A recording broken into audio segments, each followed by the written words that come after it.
那上一堂课呢，我们是讲到第20页的开头，就是讲说与其现前呢可以分为现正系无常的与其现前，然后呢现正细分不特且如无我的与其现前，现正初分不特且如无我的与其现前，还有现正法无我的与其现前。那接下来呢就讲到说呢，比量必然是分别。那比量是必然是分别呢？这里就讲到说，我们之前呢提到说了知，那了知呢可以分为就是适量的了知，还有非量的了知。那在适量的了知里面呢，又可以分为就是又是又是分别又是量的，以及呢又是无分别之，然后又是量的。那是分别之又是量的呢，那就是比量。那是无分别之又是量的呢，那就是限量。那虽然说在经典里面呢，它并没有讲到说就是分别体性的量呢，就一定要是比度。不过呢，就一定要是比量。但是呢，我们透由这个理路呢，是可以成立，也是可以安立说，只要是分别体性的量呢，就唯有比量。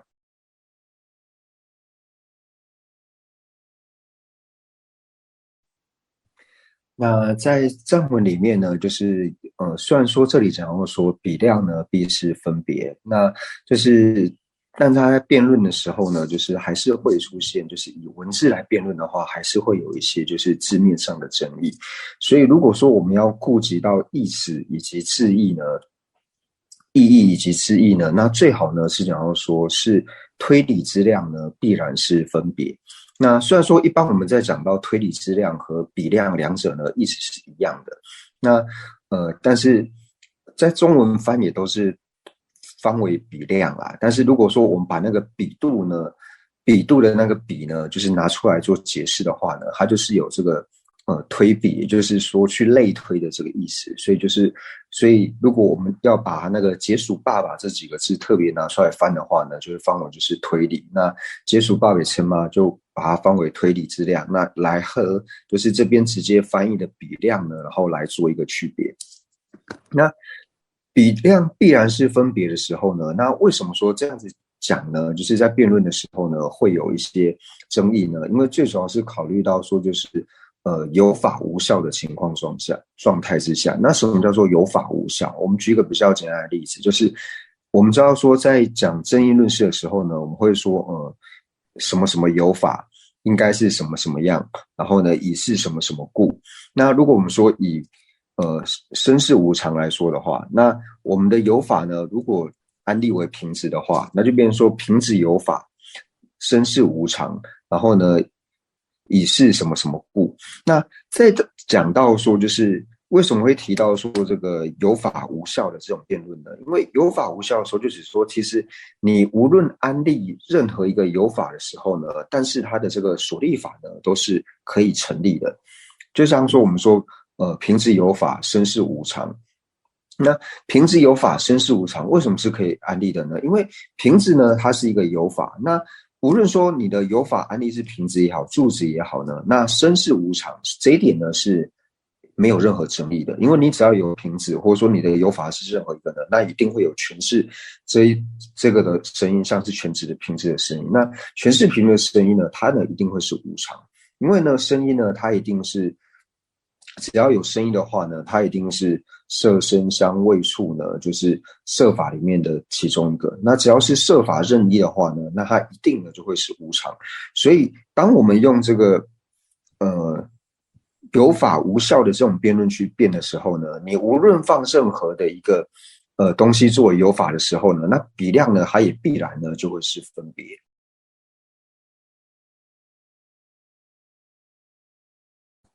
那所以呢，我们就从就是有法无效的这个辩论呢，那可以安利说呢，平直呢是身世无常，因为平直有法，身世无常。平直有法，身世无常。那这边它的呃所立呢，就成为说平直呢是身世无常。所以我们以同样的理路拿下来的话呢，就是我们安利任何一个呢，像以平直来说，就是平直有法，那比量呢必然是分别。那这个呢也是都能够成立，因为呢平直有法有比量，平质有法，它是能够比平质，就是我们以这个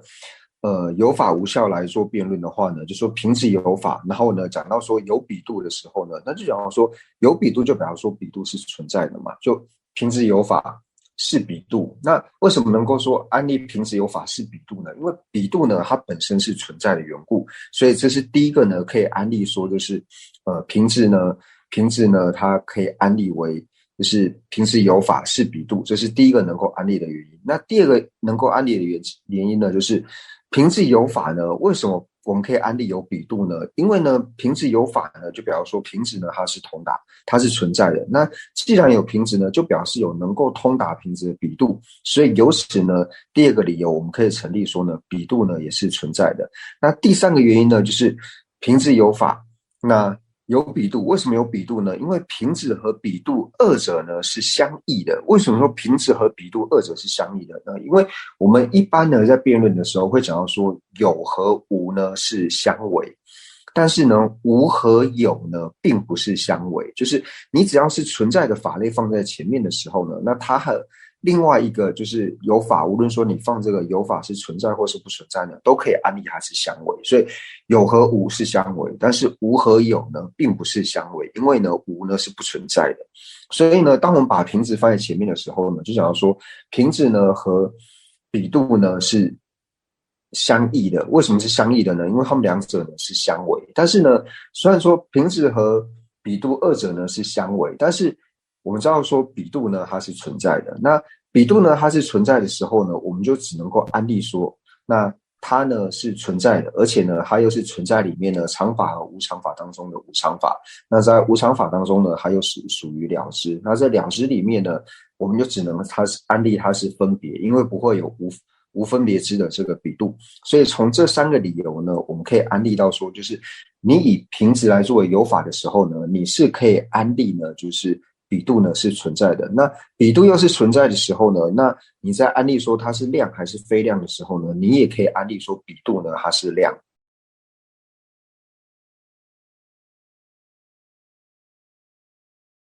所以呢，我们从就是理路来推理的时候呢，我们可以讲到说，就是你安利任何一个有法的时候呢，像是平质有法，那比量呢它是一定是存在的。但是呢，平质有法，比量必然是分别呢，这个呢是没有办法去用的，因为就像刚刚所讲的，因为我们所安利的这个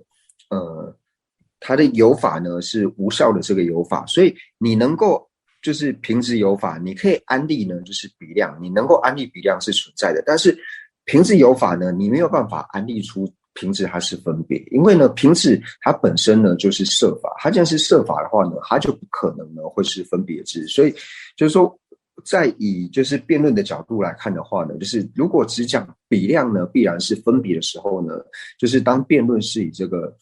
有法无效来作为辩论的时候呢，它会有字面上的过失。所以呢，如果我们把推理之量呢必然是分别呢，就是以这样来做解释的话呢，就是那这个时候就是用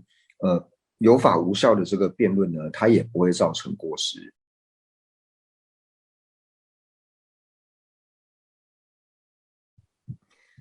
所以呢，就是从这个刚才所讲的，就是有法无效的这个辩论呢，我们可以去推断说，就是我们可以任何时刻呢都可以安利比量，但是呢，就是你以平质作为有法的时候呢，你无法说比量呢它必然是分别，因为平质它本身呢并非是分别的。那接下来呢，就是又讲到说这个比量呢，那讲到比量的时候呢，就是有不同的这些程序方式，就是说第二刹那的这个比度呢，是否呢存在这样？因为有的程序呢是讲说程序有第二刹那的这个比度，那第二刹那比度呢，同样呢这个比度呢对于它的数量呢也是有争议而生。不过呢它是依着前一刹那的这个量之力呢而生的，所以安利呢有第二刹那的这个比度。但是呢有一些呢不承许说有第二刹那的比度，因为它承许呢只要是比度的话呢，它就一定要是量，因为呢它对于它的这个数量呢一定是要由最初的这个正音，透由正音之后呢，最初通达者呢，这个才能够称为比度。那最初通达的时候呢，它就一定要是最初通达、新通达，所以它也只能够是量而已。所以就讲说，如果程序说是比度，一定是比量呢，它就一定是比度一定要是亮的呢，那它就不承许说比度的第二刹那呢是比度了。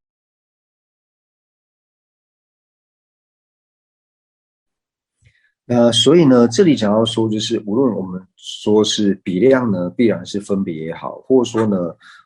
我们就是以意识来讲的话，无论说比量必然是分别也好，或者讲到说推理之量呢，必然是分别也好，那也无论说这个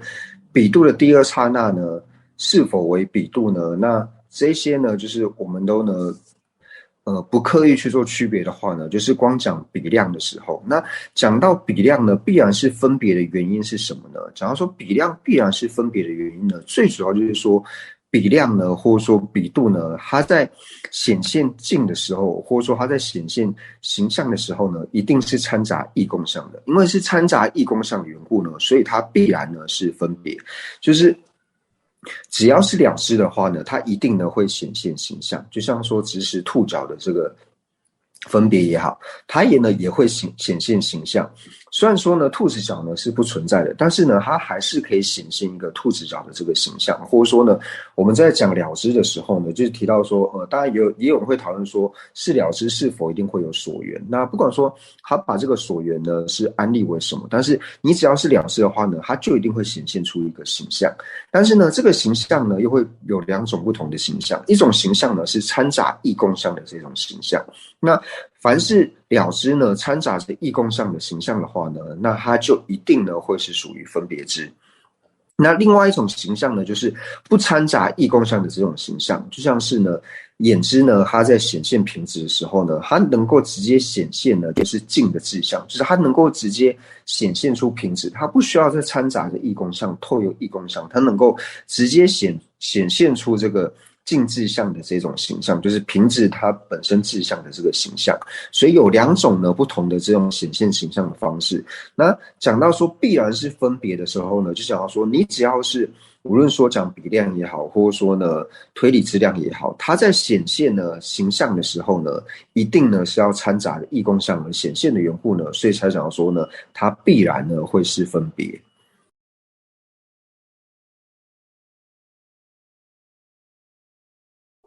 那所以呢，我们就讲到说，凡是分别知呢，它必然就是以异共相呢为它的显现境。那这时候就会讲到说，为什么只要是比量的时候呢，它就一定呢要以异共相呢来作为它的显现境呢？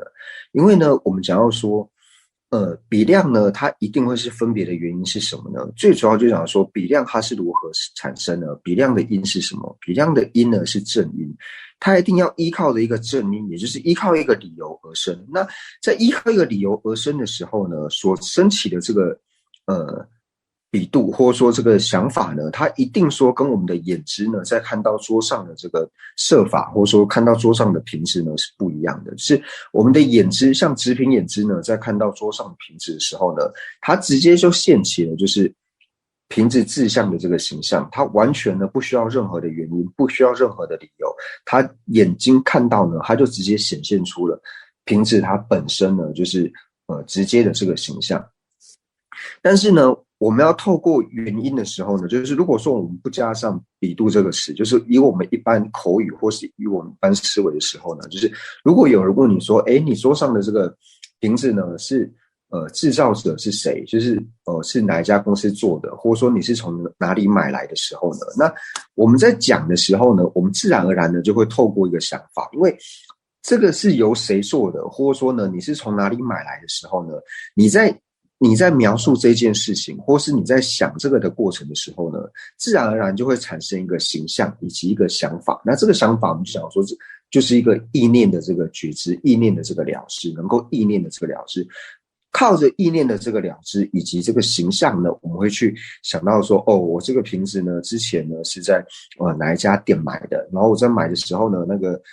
老板呢，他可能跟我说，这个瓶子呢是由哪一家公司呢制造的。那这个时候呢，我们在描述这件事情，或是想到这件事情的时候呢，就在讲到原因的时候，就说，人家问你说这个瓶子呢是谁制造的时候，或者说你在哪里买的时候呢，因为你在描述这些的时候，你只能透过脑海中显现的这个形象，或者说所现起来的这个想法，也是意念的这个了知的时候呢，所以我们在想这些的时候，它是掺杂着就是形象以及意念的这种觉知，所以它显现出来的时候呢，它一定是掺杂的这种形象的，就是所谓的异共相，因为它跟我们眼知所直接看到，因为眼知我们也没有办法直接看到说，哦，这个瓶子呢是在哪里买的，或者说呢这个瓶子呢是哪一家公司所制造的，就一定是要透有某个想法呢，我们才能够去意念，然后意念的时候呢，它就会掺杂的这种形象呢而现起，所以呢，我们在讲述理由或者是某种原因的时候呢，一定是掺杂着这个形象。那掺杂着这个形象呢，就是异共相。所以，如同我们一般口述，就是一般口语的这种讲法的时候呢，你在推及到比度的时候，它既然需要依靠一个原因的时候呢，我们在想这个原因的时候呢，它就会掺杂着就是形象以及这个意念的这一种觉知。那这两个呢掺杂在一起，就会讲到说，它一定会掺杂着异共相，所以才讲到说。比度它呢必然呢就会一定会是分别，因为它透有原因的时候，你去想这个原因的时候呢，它的各种形象呢就会现起，那它自然而然呢就必定要以异共相呢作为显现境，所以它就一定呢要会是分别之。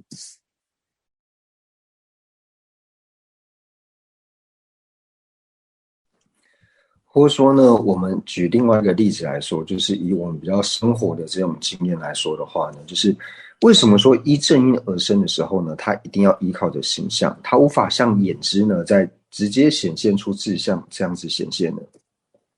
就是说，譬如有一个人呢，他在想事情，那你就问他说，哎，你在想什么？然后他就说呢，哎，我在想旁边的这个桌上的这个杯子呢，它是什么颜色的？那我们会直接跟他说，这个有什么好想的？你用眼睛直接看就知道它是什么颜色。所以从这里我们可以知道说呢，眼睛呢，我们可以就是透过五根知能够直接显现出来的这个东西呢，我们很直觉，就是你不需要透过思考，不用透过去想。你不用透过什么原因，你不用想，你就直接看到呢，你就可以显现的这种呢，它就不是透过异共相。那所以这是第一个例子，就是说，哦，你在想什么？哦，我在想旁边，我在想那个桌子上面的那个瓶子呢，它是什么颜色？你就会直接跟他说，你不用想啊，你用眼睛直接看就知道说它是什么颜色。这是第一个。那第二个呢，就是我们在比如说呢，就这个杯子上面呢，它可能有刻就是某一个人的，就是说写某个人的名字。那另外一个人他可能没有看到这个名字，他就想说，哎，这个杯子好像是某某人的，那他就会去想嘛，哎，这个杯子到底是谁的时候呢？那这时候你就会跟他说，你有什么好想？你直接看他旁边有贴那个这个主人的这个名字，他的名条，他的那个姓名贴就贴在旁边了，你直接用看的就好。所以我们一般的这种生活经验呢，我们会觉得说，我们可以直接透由根知呢，就能够了解的这种事物呢，我们就不用特别去思考，因为你直接用看的，你就能够知道了。那所以凡是需要透过想的呢，就是透过理由，你要想，你要透过理由，就一定要用想的嘛。要用想的呢，你所想到的、想起来的这种呢，它就是要透过异共相呢而产生的，就是掺杂异共相的形象而产生的。所以从这里呢，我们可以了解到说，因为只要是理由，它就需要去想。那既然是需要想的话呢，它就要透过异共相掺杂的异共相，所以它必然呢就会是分别知。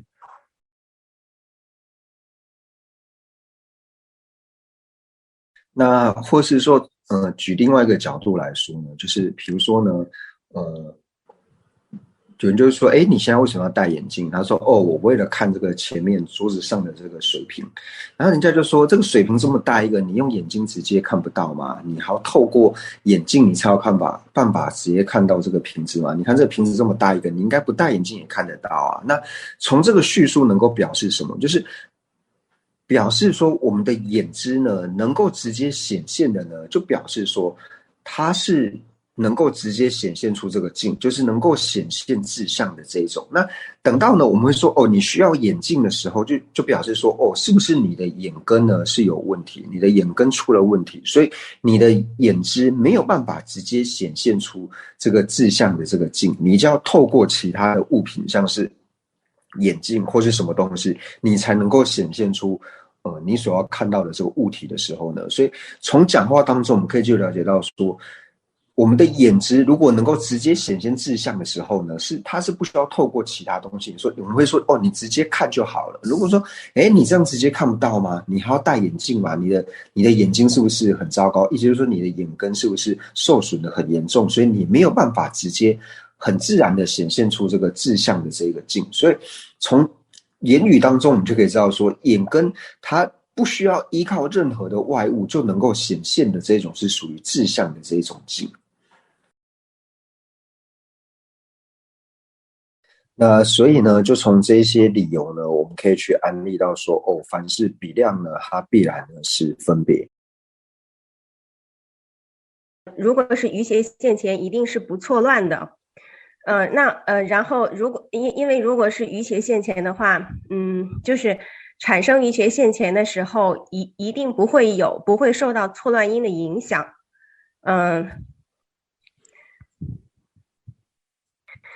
那我的问题就是，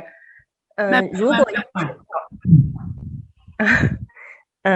就是我的问题是，如果要是小乘的行者，就是小乘行者，他现证细分无常的余邪现前，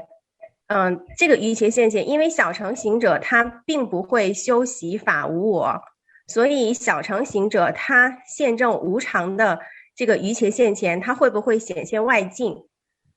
如果它显现外境存在的话，那它是不是受到一个长久的错乱因的就法我执的这个影响？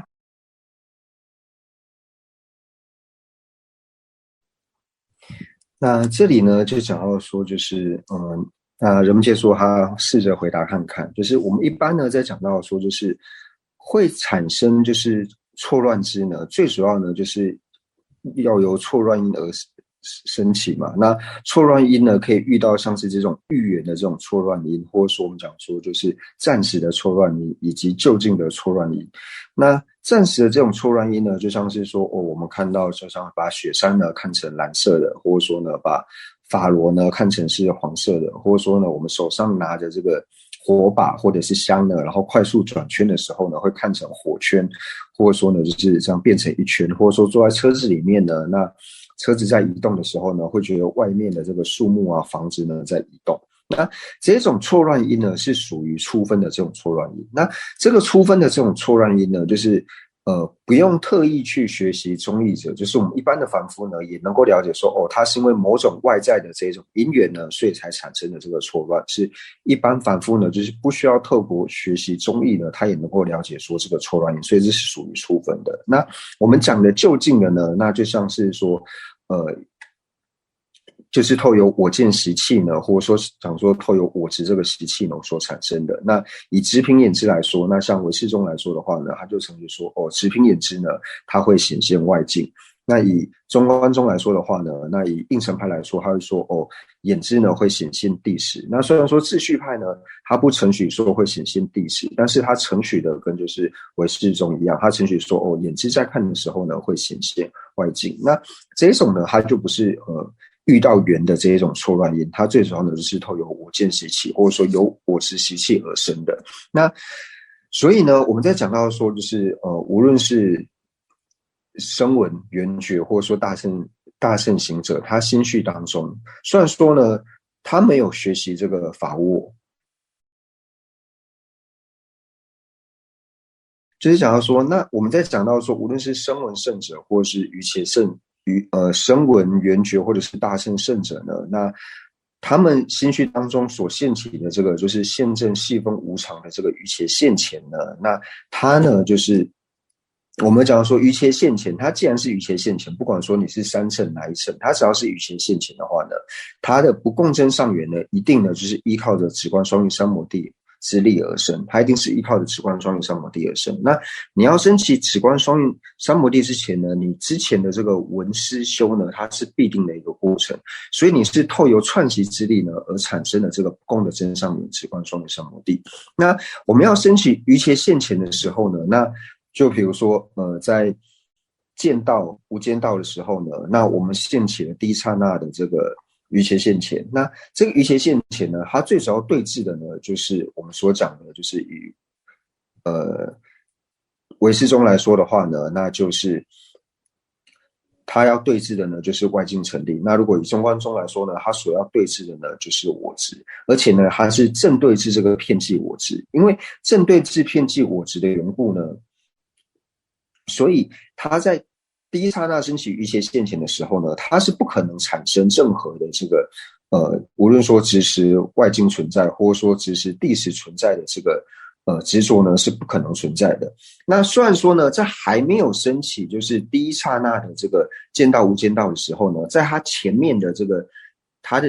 的前面呢，就是我们讲到说是第一法。那在加行到是第一法的这个智慧的时候呢，它还是会显现出所谓的这个自相成立，或是外境成立，就是你唯识中来说就是外境成立，那以中观来说呢就是地识成立，它还是会显现出这个外境成立以及地识成立。但是当升起了第一刹那的这个见道无间道，因为你是这个时候已经现见了无我，现见无我的时候呢，它自然而然就对峙掉了就是遍计我执，所以它不可能再显示出这种外境成立，或者说它也不可能再显现出地识成立。所以只要是于切现前的话呢，它是不可能会限制所谓的外境，或者是外境成立或是地识成立的这种它并不会现行的。因为您刚刚是问说，就是如果呢，像是小乘的圣者，那我们先说，其实不用讲小乘圣者，我们可以直接讲到说，像是声闻的阿罗汉。那如果说只是因为说声闻的阿罗汉呢，他没有证得法无我的缘故呢，所以我们就说他要显现就是外境成立的话呢，那这个呢是会有过失的。就是为什么？因为我们讲到说，如果说呢，只是因为说他没有证得空性的话呢，那我们就要承许说，就是以秩序派来说的话，那以秩序派来说呢，就是声闻阿罗汉的这个声闻阿罗汉呢，他心绪当中就是现证无常等无常等四谛16形象的这个于切现前呢，那他会显现这个外境，他也会显现地识。为什么呢？因为呢，他不是这个缘觉的缘故，所以呢，他不会断除这个外境成立。那因为呢，他不是大乘缘故呢，所以他不会修习这个断除这个地识的这个缘故。所以以声闻阿罗汉来说的话呢，他心绪因为他未证的空性嘛，所以他心绪当中呢，就变成说我们要承许声闻阿罗汉的心绪呢，他现证四谛16形象的这个于切现前呢，就是会显现外境以及地识的。就是如果以您的这个说法来说的话呢，我们是变成说要这样子去承许。声闻他没有证得空性，也没有去证无外境，但是就是声闻阿罗汉，他证得四谛16形象的于切现前，也应该是不显现外境，也不显现地识成立的，是这样的吗？所以人们其实想要说呢，那为什么呢？就是虽然说就是以秩序派来说，就是声闻的阿罗汉，虽然说呢他没有学习这个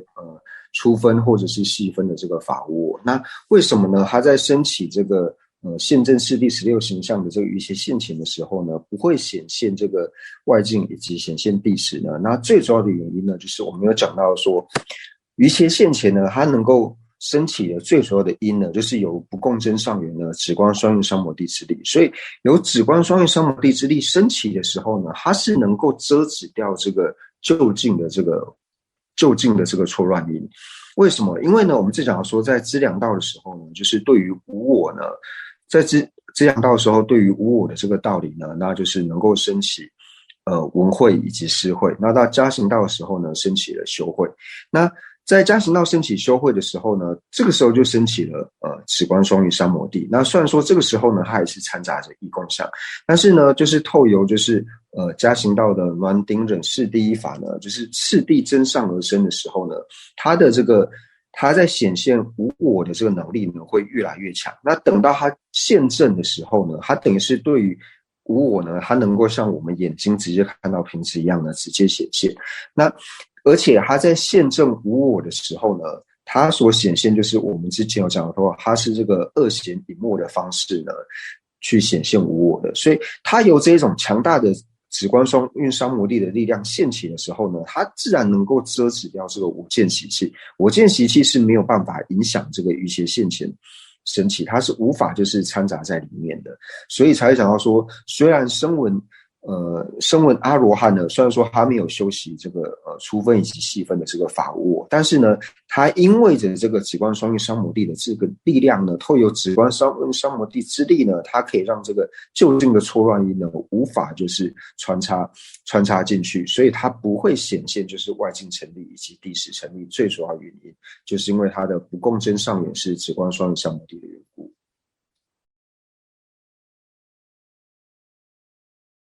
那接下来呢，我们就继续往下看。那然而，若是彼法的彼度，未必是该法的分别，因为例如像是了解身世无常的彼度，它虽然是身长空的彼度，然而呢，了解身世无常的彼度呢，却不是身长空的这个分别智。那这个呢，就是我们如果这个内容呢，其实跟上面这一句话呢是很有关联，因为我们上一句呢讲到说，只要是比量呢，它必定是分别。那是分别的原因是什么呢？因为它一定是以义共相呢为显现境，所以只要呢是比量的话呢，必然是分别。但是呢，虽然说是比量一定是分别，但是对于比法是比量的话呢，那对于比法呢，它是否一定要是分别？就是对于这个境来说呢，是比量的话呢，那对于这个境来说，是否一定要是分别呢？那这里呢，志中就讲到说不一定的。虽然说通常我们讲到说，只要是比量呢，它就一定呢要是分别。但是呢，对于这个境来说呢，它是对于比法的比量的话呢，它对于比法不一定呢要是分别。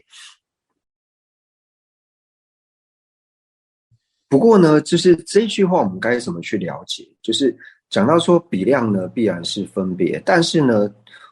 对于比法之比量呢，并不一定是呢对于比法的分别。我们对于比法的比量，还有说对于比法的分别，这两者呢，我们该怎么去理解呢？就是我们先直接去理解到说，我们一般在思维比量以及一般在思维分别之的时候呢，我们是怎么去想的？就是我们在解释比量的时候呢，或是我们脑中就是现起比量的时候呢，我们会安利，或者说我们去想到说，比量呢，它就是透由正因呢而产生决定义的呢，那这个呢是叫做比量或者是比度，就是一定要透由一个正确的理由，然后能够获得决定义的呢，把它称之为是比量。那分别呢，讲到分别的时候呢，我们会想到说，它是以义共相呢为显现境的这个了知呢，它叫做分别。所以从这边呢，我们就知道说，我们一般在思维比量跟分别的时候呢，是用不同的角度呢去思维的。现起比量的时候呢，就是现起到说，它是因为正因呢而获得了决定义。那掀起分别的时候呢，就是它以义共相呢作为显现境的这个了知呢，叫做分别。那所以呢，对于比法之比量呢，就是说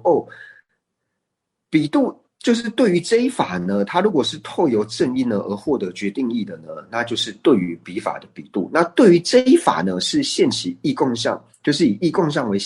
显现境的话呢，那这个了知呢，就是所谓的分别。所以透由这两点呢，我们就可以知道说，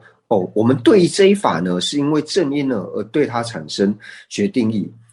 并不代表说我对于这个东西呢产生决定义的时候呢，一定要对于这一法是以义共相来作为它的显现境。所以这个时候呢，我们就能够区别出，就是对于比法之比量与对于比法之分别呢，就是它最主要的意思是什么呢？我们就能够稍微有一个概念。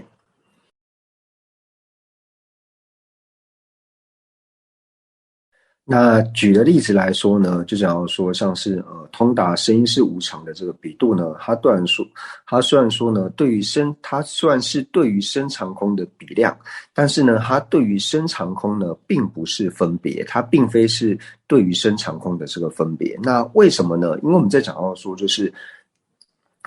通达声音是无常的这个比量，那通达声音是无常的这个比量呢，它一定是透一个正因嘛。那正因呢，我们就可能案例说，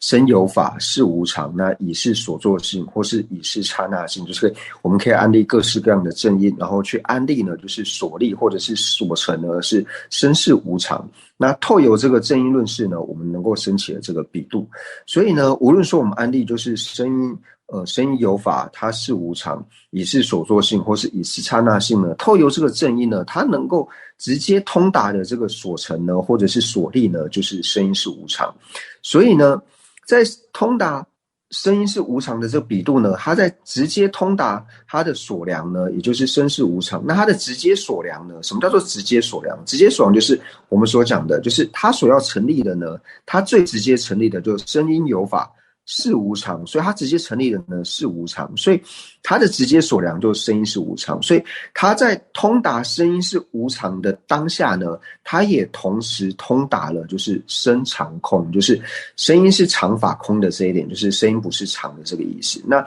因为一般我们在讲到说，就是我们在通达呢，就是所作性是无常的时候呢，它同时也会通达所作性呢是常空，或者说所作性呢为是无常，就是通达的这一些量呢，它是一同通达的。它在通达生因无常的同时呢，它也会通达生因是常空，或者说它也会通达呢生因呢是为无常。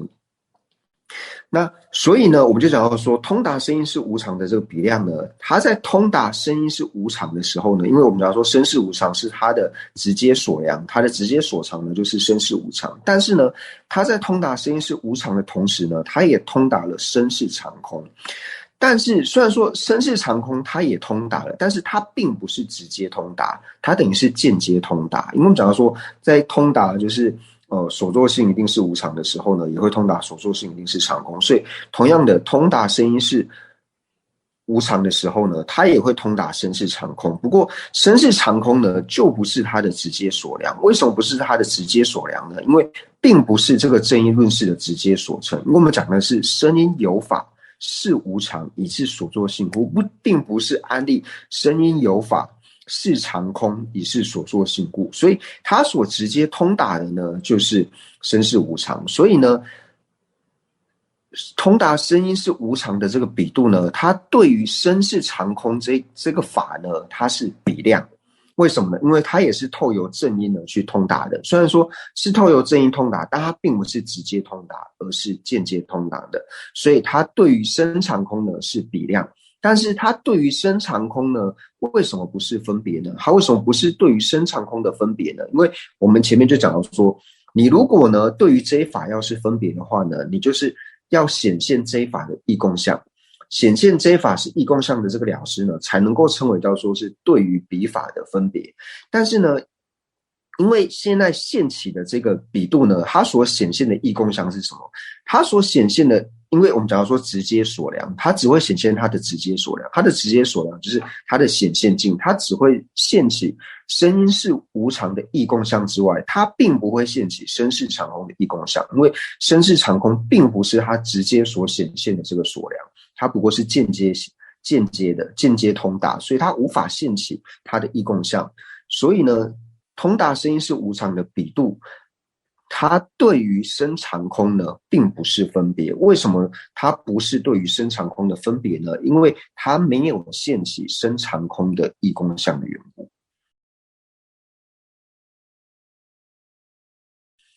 所以这里呢，就是可能有一些人会觉得说，那为什么呢？就是通达生是无常的这个比度，那通达生是无常的比度呢，它也通达生是常空。那我们讲到说，通达生是常空的这个比度呢，它也通达生是无常。那为什么？就是它既然就是彼此都能够通达的时候呢，那为什么呢？就是它对于就比如说通达生是无常的这个比度呢，它为什么对于生常空呢不是分别？那通达生是常空的这个比度呢，它为什么对于生是无常不是分别呢？那这最主要的原因是什么？是因为说因为一个呢，它是讲说我们是讲到说它是通达生是无常的比度，一个讲到说它是通达生是常空的比度。因为呢，在字面上呢出现生是无常，然后一个在字面上呢出现生是常空，所以呢就讲到说通达生是无常的比度呢，它就是直接通达无常。那通达生是常空的这个比度呢，它就是直接它的直接通达呢就是生长空。那并不是以这种方式去理解，就并不是因为它在文字上面呢，一个是直接显现生无常，一个是直接显现生长空，并不是。就像我们刚刚所讲的，最主要呢会讲到说它是通达哪一法的比度的时候呢，最主要是看到说能够成为这个法这个比度的这个因呢，就是它的正因论事。那这个正因论事呢，它的直接所成呢，那我们讲到说所成，就是讲到说就是有法加上所立法，有法加上所立法呢，就是它的所成，或是我们所讲的所立。那以及第三个因，那就讲到说通达生是无常的比度呢，我们在安立它的正因论事的时候呢，就讲到说生无常，生亦有法，是无常，也是所作性故。那它的直接所立呢，就是有法生以及所立法无常，所以生是无常呢是直掐的所成。那同样的，如果我们是安立生是无常的比度的时候呢，它的直接所量，或者说它的所成呢，就是生因有法，是常空，以是所作性故。那所以最主要呢是看安立，就是能够依靠这个比度呢，能够升起比度的这个正因呢，它的直接的这个所立，它的直接的所成呢，到底是生是无常还是生常空呢？然后来判断说，它是通达生因无常的比度，还是说它是通达生因常空的比度？这是最主要的判别的一个方式。不然就是一般我们在讲说，通达生是无常的比度，它也有通达生是常空，通达生是常空的比度呢，它也有通达生因是无常，但最主要呢，就是在它的直接所立以及所成呢，来判断说它到底是通达生是无常的比度，还是说它是通达生是常空的比度，而不是从就是字面上它是否出现生是无常或生是常空，那么它彼此都能够通达生是无常的比度，它也有通达生是常空啊。所以最主要就是从它所成立的这个原因呢，它的直接所成是什么有法，然后呢因是什么？它什么有法是什么？以是什么故呢？就是有法加上这个所立法，二者呢来决定说它是通达什么的比度。那所以呢，接下来我们就看到呢，就是通达呢生因是无常的比度呢，就讲说，虽然呢它对于生因是它算是呢，就是对于生常空呢是比量。但是呢，它对于呢，就是通达生因是无常的比度呢，它对于生常空呢，并不是分别。那最主要的原因是什么呢？因为如果它是对于生常空的这个分别知的话呢，它必然呢要显现生常空的这个形象。但是呢，对于通达生因是无常的比度而言呢，它没有显现生常空的形象，因为呢，它没有直接显现生常空的缘故，因为呢，它是直接显现了生是无常，然后才间接了解了就是生常空。那这个呢，就是我们刚刚所讲到的，就是通达生是无常的这个比度呢，它在通达生因是无常的时候，它自然在同一时间，他也了解了呢，声音呢是常空。为什么？因为我们讲到说，通达就是所作呢，它是无常；跟通达所作呢是常空，还有通达所作呢为是无常的这个了知呢，它在通达它的这个境的时候呢，你在通达无常的时候，你就能够通达它是常空，因为常和无常呢是正相违，所以你能够了解它是无常的时候呢，你自然而然就了解说，它呢不是常，因为呢它是无常的缘故。所以他们呢是一个了知呢，能够直接跟间接呢同时通达的。所以直接跟间接并不是说它有一个先后，而是讲说就是并不是讲说这个时间的先后，而是讲说它是直接显现，或者说并没有办法直接显现呢，叫做直接通达。所以这里才讲到说呢，为什么呢？通达生因是无常的比度呢？它对于生常空呢对于生常空呢是比量，因为呢它可以透过生因有法是无常，以是所作性故的这个所作性的这个正因呢，在通达生因是无常的同时呢，他了解了生因呢不是常，因为就像刚刚所讲的，他在了解无常的当下，这一法是无常的当下，他立刻就了解说这一法不是常，因为常和无常两者是正相违，你不是非无常的时候呢，那你就是非常嘛。所以在了解声音是无常的同时呢，他也能够了解声长空，所以呢，通达声音是无常的这个比度呢，他也可以透由同样的所作性的这一个声音呢，了解到声音是长空，所以通达声音是无常的比度呢，它对于声长空呢是比量。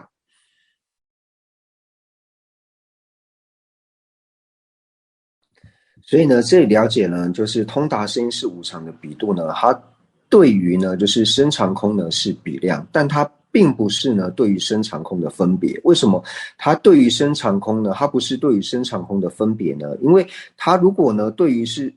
是对于声长空的分别的话呢，它就要显现呢就是声长空该法的形象，就是它就要显现声长空的形象。但是呢，对于通达声是无常的比度而言呢，它没有显现声长空的这个形象。为什么呢？因为呢，它通达声音是无常的这个比度呢，它没有直接通达声长空。为什么？因为呢，它是直接通达声音无常，然后间接通达声长空。所以我们这里就讲到说直接通达以及间接通达。所以什么叫做直接通达呢？直接通达就是要能够现起这一法的形象呢，叫做直接通达。那没有办法现起这一法的形象呢，非现起这一法的形象通达呢，就叫做间接通达。就像这里讲到说因为声音是直接通达声是无常的时候呢，它所现起的形象是声音是无常。那间接呢通达声是长空。那为什么是间接呢？因为呢它没有办法现起呢就是声长空的形象。那我们以平直来讲呢，就像是通达平直的量呢，它也能够间接通达呢就是非非平。因为你通达四平的时候呢，自然而然就间接就能够通达呢就是非非平，这一法是非非平。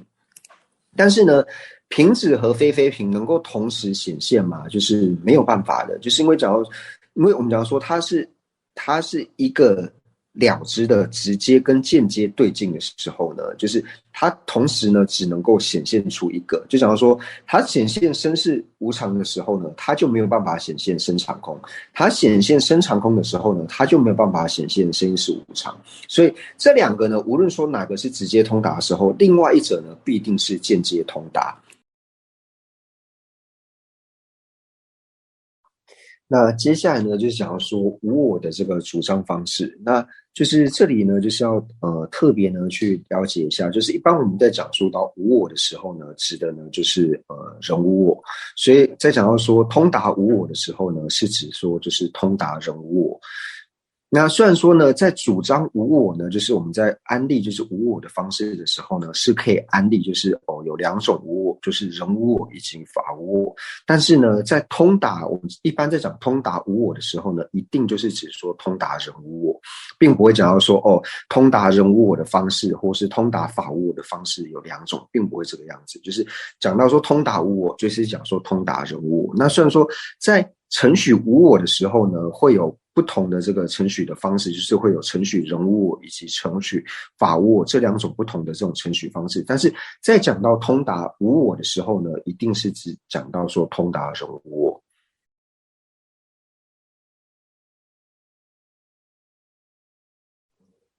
所以呢，我们就想要说，为什么就是讲到说通达无我的时候呢，一定是通达人无我？因为你如果说通达无我呢，是讲到通达法无我，那就变成说通达法无我呢，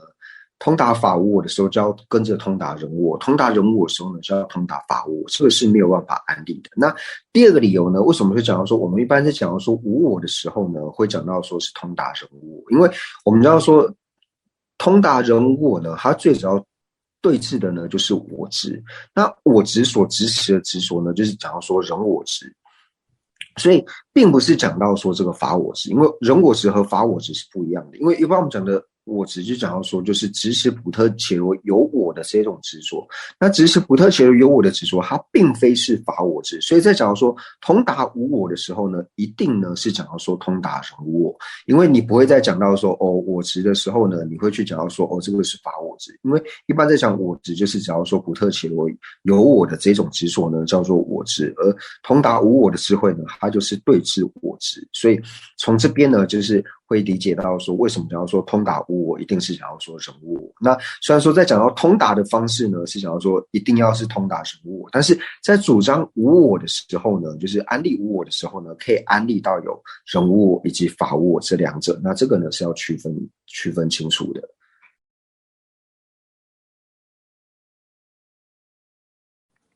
所以呢，这也讲到说，就是无我的主张，就是无我的这个程序的方法呢，就是我们可以说在程序无我的时候呢，有程序人无我跟法无我，但是不可以把它讲到说，就是通达无我的方式呢有两种通达人无我的方式以及通达法无我，并不是讲到通达无我呢，一定是指通达人无我，所以这个是要区分清楚的。那在这里讲到说呢，无我的这个程序的方式呢，那讲到说初分还有细分的这个补特伽罗无我的这个事项呢，那在秩序派以下呢，那他所安立的呢都是一样。那讲到说秩序派以下呢，就是讲说秩序唯识，然后经部呢，还有一切有部呢，他们在安立就是初分的这个无我，初分的这个补特伽罗无我，还有细分补特伽罗无我的安立方式呢都是一样的。细分的补特伽罗无我呢，就是补特伽罗独立实体空呢，那就是细分的补特伽罗无我。那初分的补特伽罗无我呢，就是补特伽罗常一自主空呢，那这个呢是初分的补特伽罗无我。那这个在秩序派以下的程序方式呢，那都是一样的。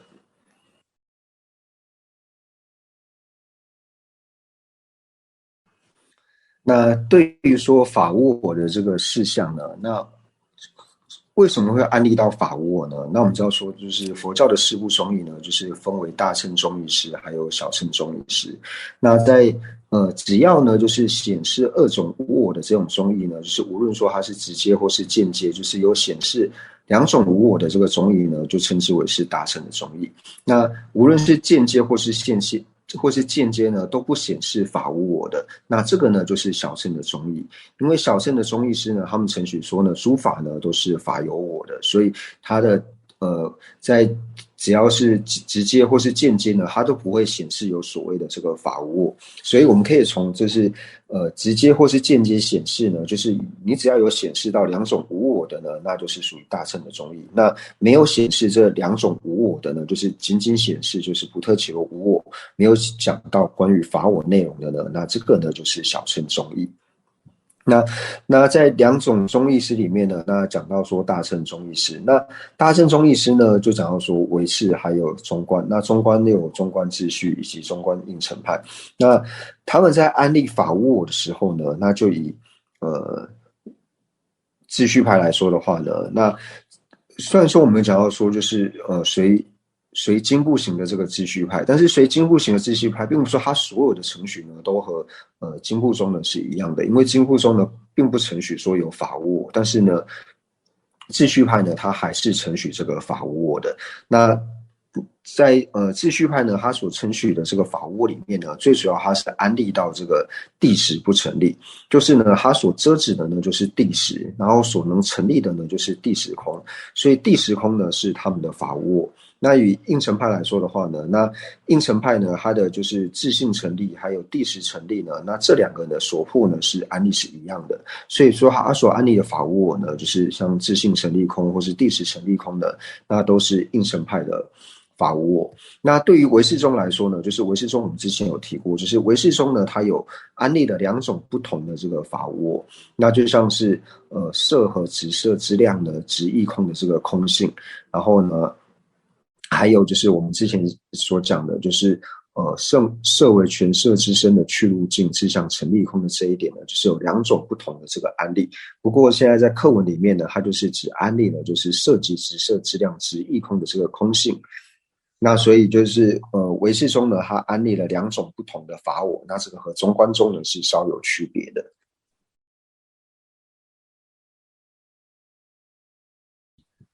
所以呢，就是